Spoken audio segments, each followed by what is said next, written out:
السلام علیکم. علیکم السلام. خیر شه بچا خان چوک لږه و څو غواړي 1500 یاره څه ارزانه که 1500 به بیخي ډېرې ټول ګران جواره نه کېږي 200 روپۍ به درکړم اره نه کېږي وروره زه د شلو څخه په 200 راغلی ته درته زه 1500 غواړي لیټر دي ټول په 2500 ایراني چلېږي نو تاسو معلومه ده خپل په 2500 هم نه ځې بیا واره نه کېږي څه مطلب بل چا پوښتنه وکړه ای رخشې والا بچا خان چوک له ځې وزم څو غواړي 800 800 رخشې والا سلام علیکم. وعلیکم السلام. خیر شه بچا خان چوک له ځې سعید کښېنه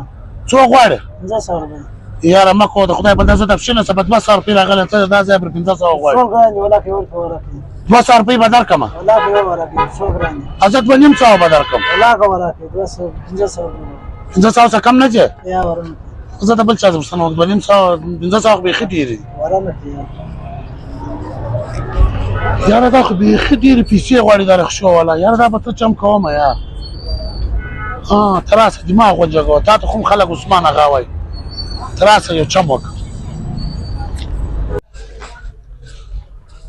السلام علیکم ډاکټر صاحب. وعلیکم السلام. ستړی مه شې ورور. خیر شه ډاکټر صاحب ته مریض په څو ګورې زه په 100 روپۍ مریض ګور ښه چې کور ته ورسره ځې بیا په څو ګورې بیا 2500 روپۍ ځه ډاکټر صاحب موږ په کور کې ډېره امرجنسي ده واره به نه سره ولاړ ښه و ودلې د سرزم خو د سرزم درځه بس راځه شالمان راوخت درځه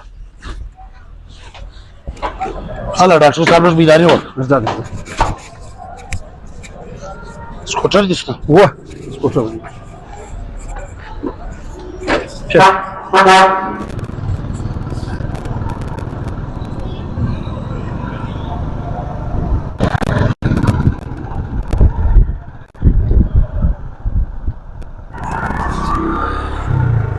وای ډاکټر صاحب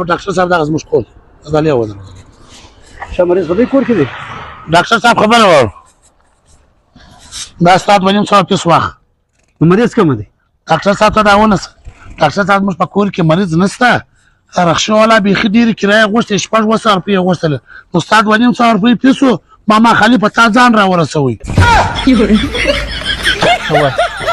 پاپا ما خدای دې ټیم دغه پاپا ما ټیم پاتې وړي ما ځه پاپا ټیم درځه کې ټیم درځه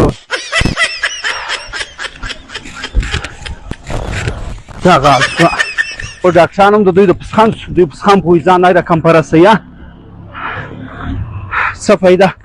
ای رقم ځان پر اورسولې نه کورس نه مریض نه شي پر سره ودرول